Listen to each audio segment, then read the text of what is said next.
সাইয়েদনা মুসা আলাইহিস সালাম জিজ্ঞেস করলেন, ইয়া রাব্বি, আল্লাহ আপনার কি ঘুমে ধরে না? আল্লাহ বললেন, কোনো কথা বলা যাবে না, দুইটা গ্লাসের ভেতরে পানি নাও, পানি ভর্তি গ্লাস নিয়ে তুর পাহাড়ের উপরে দাঁড়াও। সাইয়েদনা মুসা আলাইহিস সালাম দাঁড়ালেন। আল্লাহরে আবার জিজ্ঞেস করলেন, আল্লাহ আমি জিজ্ঞেস করলাম কি আর আপনি করতে বললেন কি? আল্লাহ বললেন, কথা বলো না, যা বলেছি তাই করো। তো মুসা আলাইহিস সালাম কিছু বলতে পারে না, পানি নিয়ে দাঁড়িয়ে রইলেন। মুসা আলাইহিস সালামকে আল্লাহ বললেন, তুমি দাঁড়িয়ে থাকো আর ঘুম রে বললেন, ঘুম তুই মুসারে ধর।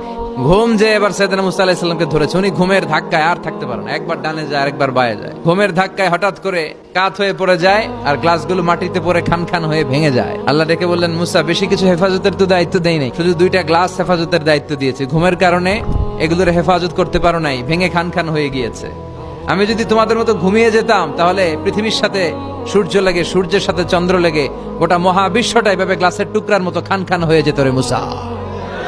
এজন্য লা তাখুযুহু সিনাতু ওয়ালা নাওম, আমার ঘুমেও ধরে না, ঘুমের আগে যে তন্দ্রা আসে ওইটাও ধরে না।